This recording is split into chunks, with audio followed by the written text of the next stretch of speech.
Je sais pas si vous le savez, mais j'adore Honda. Récemment, j'ai essayé la Honda Civic 11 qui m'avait peut-être un poil déçu niveau esthétique. Par contre, sur tout le reste, c'était une masterclass absolue. Donc, vous savez quoi? On va essayer la génération d'avant, donc une Honda Civic 10. Souvent, le numéro 10, c'est synonyme de festivité, d'excentricité, parce que c'est quand même quelque chose d'une 10e génération et la Golf, elle en est encore loin. J'ai avec moi un modèle assez particulier puisqu'elle est équipée du 1 litre essence 129 chevaux, moteur pas fiable.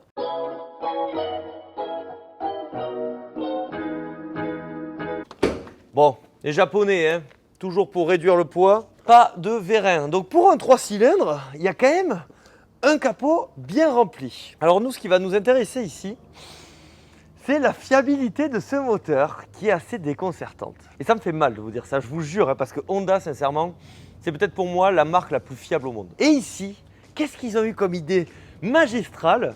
Ils ont vu les copains de chez Peugeot Citroën, qu'on salue. Ils se sont dit, tiens, ce PureTech là, ça serait pas une bonne idée, une petite courroie immergée dans l'huile. Donc on va faire la même chose. Bon, pas sur tous les moteurs quand même, mais on va tester sur le moteur entre guillemets entrée de gamme.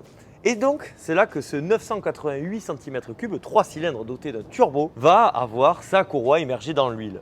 Le souci, un petit peu à la manière d'un PureTech, c'est que au bout d'un moment, hein, la courroie va se désagréger, les crépines, ça va douiller, on va en arriver rapidement potentiellement à une casse moteur. Donc Honda, heureusement, c'est pas des zouaves comme certains, ils n'ont pas laissé ce moteur hyper longtemps sur le marché et aujourd'hui par exemple avec la Civic 11, on a droit à l'un des moteurs les plus fiables et les plus réussis qui existent. Pour moi, c'est sûrement le meilleur moteur de la catégorie. Mais il faut quand même admettre que là, ils ont couillé. Alors, que faire quand on a une Honda Civic de 10e génération face à nous? Si vous souhaitez l'acheter, vous la prenez en 182 chevaux essence qui est doté d'un moteur bien plus sympa en plus parce que déjà il est plus puissant et avec une fiabilité Honda-esque, ou encore le 1,6 litre diesel 120 chevaux qui était un moteur vraiment recommandable aussi. Voilà, je sais que ça ne se fait pas de recommander des diesels, mais moi j'aime bien vous en parler lorsqu'ils sont réussis. Donc maintenant on va quand même parler un petit peu de performance. Ce moteur là-dessus c'est plutôt pas mal, hein. C'est-à-dire qu'on va avoir une vitesse maximale à plus de 200 km/h. Le 0 à 100, il va être tombé autour de 11 secondes. La consommation, on va être entre 5 et 6 litres. C'est intéressant. Après, vous l'aurez compris, ils ont tenté. Voilà, ils ont compris eux. Je vais vous parler quand même d'une voiture emblématique du monde automobile, la berline compacte iconique, bien sûr. Eh ben non, je rigole. On va revenir rapidement sur l'histoire de la Civic parce que je vous en ai déjà parlé récemment, donc ça sert à rien non plus à chaque fois de tout représenter. Si jamais vous voulez plus en savoir, vous regardez mon épisode sur la Civic de 11e génération. Là, on va revenir sur le contexte récent, c'est-à-dire qu'on est au début des années 2000. Bon, c'était coup-ci, coup-ça. La Civic de 7e génération, c'était pas folichon. C'était un peu monospacisant, un peu 307esque. Par contre, la Type R, elle était démentielle. Mais sinon, c'était pas foufou. Ensuite, il y a eu la 8e génération qui a gardé ce moteur de Type R exceptionnel et qui a ajouté, je trouve, un look de zinzin. Ensuite, il y a eu la 9e génération qui est un peu dans cet esprit-là, peut-être un poil plus sage et encore, notamment la version Type R qui était démentielle aussi. Et donc on en arrive à cette 10e génération qui va changer beaucoup de choses. Pourquoi donc? Parce que c'est la première Civic entre guillemets mondiale. Jusqu'alors, les Civic européennes et les Civic américaines, elles n'avaient absolument rien à voir.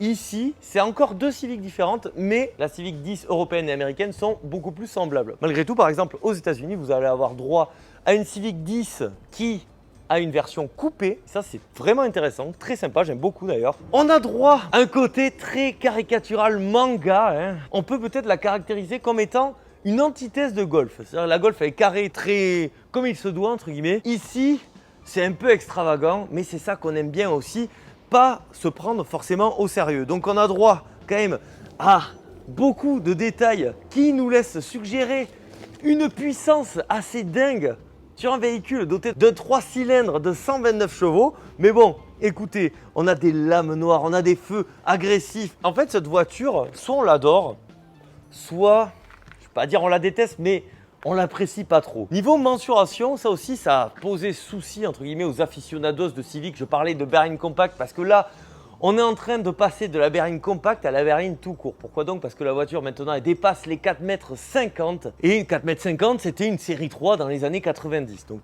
clairement, c'est une approche un petit peu différente. Moi j'aime bien parce qu'elle a ce côté complètement exotique. qu'on ne retrouve pas forcément chez tous les constructeurs, hein. Et alors, la partie peut-être la plus extravagante, ça va être peut-être l'arrière, parce que déjà on a droit à un aileron ici, mais également à un aileron ici. On a droit presque à des feux Lexus, un peu transparents. Là encore, tout est factice en plus. C'est peut-être un poil too much. Des fois, je parle de surdesign. On n'en est pas loin. C'est vrai que la Civic 11, qui peut paraître peut-être un petit peu plus neutre, un petit peu plus ouverte au monde, entre guillemets, vraiment plus voiture mondiale, je pense qu'elle a une vocation à plaire à plus de gens parce qu'ici, c'est quand même plutôt orienté. Alors, notre propriétaire, il est allongé dans sa bagnole. Alors, excusez-moi, hein, je me permets. Voilà, premier constat, c'est sombre. Autre constat, c'est que autant l'extérieur, ça part dans tous les sens, autant l'intérieur, je trouve que c'est relativement calme, surtout quand on connaît les intérieurs de la Civic 8 et 9, où vraiment l'intérieur limite c'était encore pire que l'extérieur. Pire dans le bon sens du terme pour moi, parce que moi j'aimais bien, mais ça partait vraiment dans tous les sens. Donc on regarde ça, c'est pas foufou. Là, magnifique, on regarde cet écran, il est petit, il est mignon, il est gentil. C'est pas une N'Golo Kanté, c'est cet écran. Ce que j'aime bien, moi, c'est ce petit levier de vitesse. Ça invite à une conduite pas forcément de bon père de famille, si vous voyez ce que je veux dire. Là aussi, on va pouvoir déposer son téléphone. Ça, c'est très important. Toujours penser à l'enlever, cette cochonnerie. Et regardez-moi l'espace. Là, on peut y mettre des gens. Vous savez, j'aime bien la Rosana. Important la Rosana, hein, pour quand on va courir. Là.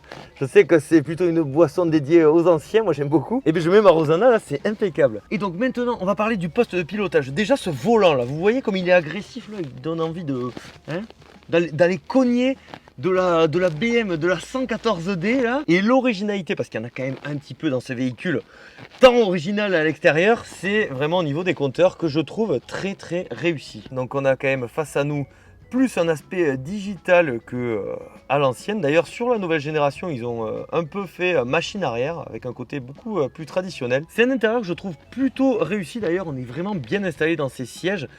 On est relativement bas parce que le propriétaire m'a indiqué qu'il était au maximum niveau hauteur, mais je trouve qu'on est quand même déjà très bas. Et c'est une voiture qui a l'air d'être quand même plutôt sympa à mener. On va regarder les places arrière. Déjà comparé à la génération d'avant, ils ont mis les poignées ici. Voilà, avant c'était un peu calé, vous voyez, faire du design, machin, ce que vous voulez. Là, on est revenu sur quelque chose de beaucoup plus classique, certains apprécieront.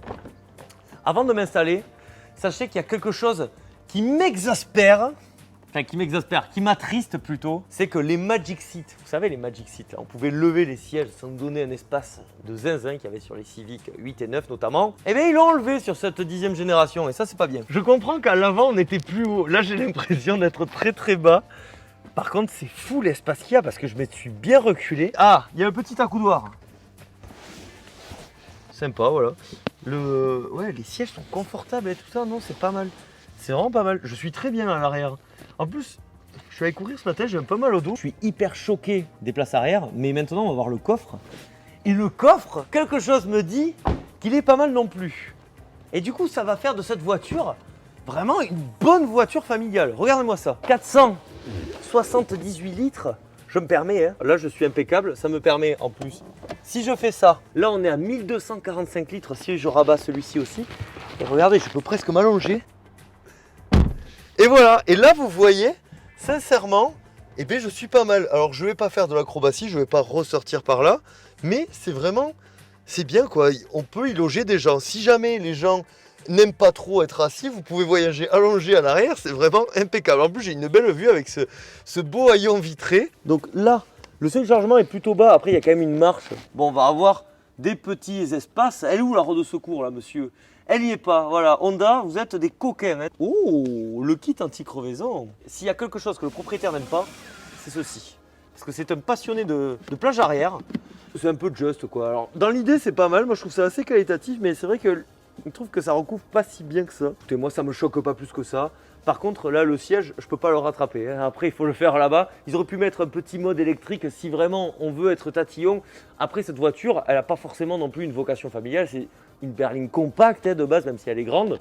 Donc clairement, niveau espace habitable, c'est du très très très bon. Le moment qu'on attend tous, déjà elle démarre. Et ça fait plaisir. Ça m'a l'air nerveux à bas régime étonnamment. Alors vous savez quoi ? Nous on va mettre la clim. Ce moteur, hein, on peut en reparler un petit peu. Si Honda l'a fait, c'est pas parce qu'ils se sont dit que voulait faire un moteur pas fiable, mais c'est vrai que c'est un peu l'époque, voilà, avec Ford aussi, son moteur EcoBoost, qui a été encensé pendant des années et au final, certains y reviennent un petit peu. Bon, le PureTech, voilà, le 1,2 litre de TCE. Ah, c'est fermé ici, les zouaves. Et j'espère qu'on n'est pas bloqué. Mais c'est vrai que ce type de moteur, notamment dans les années 2010, c'était plutôt à la mode. Voilà. Chaque décennie a eu sa petite lubie. Actuellement, c'est plutôt la mode hybride, électrique et puis surtout des aides à outrance. Mais c'est vrai que là, à cette époque-là, c'était plutôt les 3 cylindres. Bon, en tout cas, quand ça fonctionne, là pour l'instant, franchement, je peux vous dire que la voiture, elle est rivée au sol. J'ai vraiment l'impression d'avoir une voiture typé sport, quoi. Voilà. Alors déjà son look il le laisse complètement présager parce que quand même on a vraiment l'impression qu'on a une bagnole de 300 chevaux. Bon, vous savez, j'aime bien plutôt le côté slipper de certaines voitures. Oh, ça tourne bien. Oh là là, ça tourne bien, monsieur. Vous pouvez aussi admirer ce magnifique écran GPS, hein. Non, on n'est pas sur GTA 4. Vraiment, CarPlay, Android Auto, c'est la vie, hein. Ça, on peut dire ce qu'on veut. Et c'est là où je me dis que Tesla, vraiment, c'est quand même des zouaves. Allez, vire de là, 308, là, bof. Là, c'est plutôt pas mal. On sait que la voiture est chaude, ça c'est plutôt bien.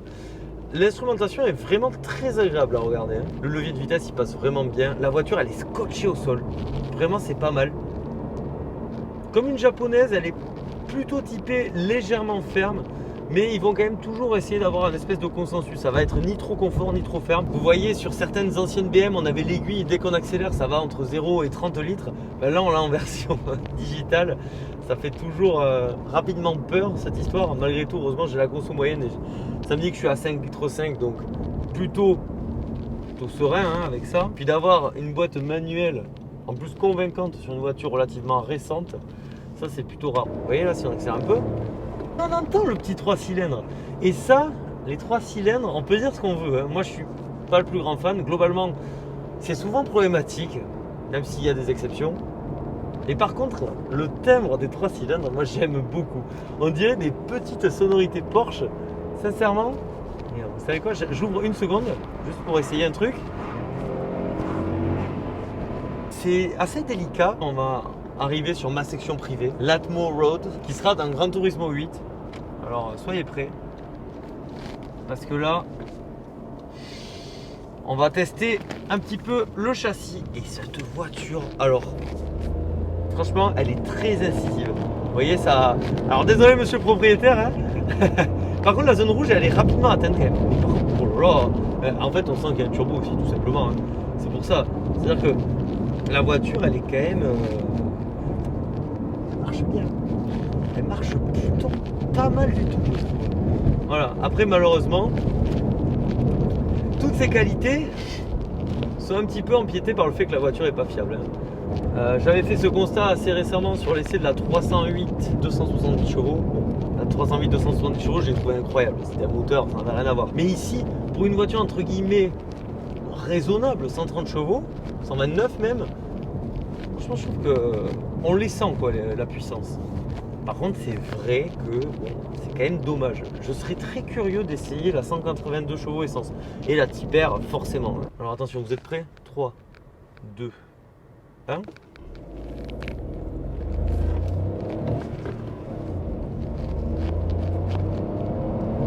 C'est dommage qu'il aille pas plus loin dans les tours. Tu vois, moi j'aimerais bien que ça hurle un peu plus. Après, c'est un moteur turbo, donc c'est une autre philosophie. Par contre, ça monte vraiment rapidement. On sent qu'on peut vraiment enchaîner les kilomètres. Elle est agréable, ergonomique. En fait, c'est une Honda, hein, donc est-ce que j'ai déjà été déçu d'une Honda? Sincèrement, jamais. Mais je vous dis, celle-ci, le bémol, c'est que malheureusement, il y a quand même une espèce d'épée de Damoclès qui est un peu contraignante niveau même mental au quotidien, quoi. Vous l'aurez compris, cette voiture, elle était en quelque sorte révolutionnaire. Déjà, c'est la première Honda Civic à véritable vocation mondiale. Et c'est aussi et surtout l'une des Honda récentes les moins fiables. Si ce n'est ce moteur assez particulier, franchement, la voiture, elle est vraiment réussie en tout point. C'est-à-dire que l'habitacle est génial, l'habitabilité est top. Même l'intérieur, je trouve qu'on est hyper bien, on a une très bonne position de conduite. Comme d'habitude, j'ai envie de vous dire, à chaque fois que je fais la conclusion d'une Honda, je suis satisfait. Mais sincèrement, je le suis. Sauf que là, vous l'aurez bien compris, est-ce que je peux vous conseiller cette voiture? Pas forcément, étant donné de sa fiabilité. aléatoire. Là, on a déjà fait la Civic 11, on a fait la Civic 8, on a fait la Civic 10. Pourquoi pas faire toutes les Civics sur la chaîne? Ça pourrait être un challenge qui me plairait bien. Donc, si jamais vous avez une des Civics qui n'a pas encore été essayée sur la chaîne, n'hésitez pas à me contacter. Vous le savez, les commentaires dessous la vidéo, Instagram, les mails, tout ça. On pourra en discuter, ça sera hyper cool. Et c'est donc ainsi, mes chers atmophiles, que cette vidéo se termine. J'espère qu'elle vous a plu. N'hésitez pas à me dire ce que vous pensez de cette Civic, plutôt originale quand même. Le design, il est assez clivant. Voilà, il y a des trucs... Elle part un peu dans tous les sens, celle-ci. Donc, je serais très curieux de voir ce que vous en pensez. Vous pensez au like, c'est hyper important, l'abonnement aussi. Malgré tout, vous le savez, c'est quoi le plus important? C'est de prendre soin de soi. Donc, prenez soin de vous. C'était Atmo. Je vous dis à la prochaine. Allez, bisous. Ciao.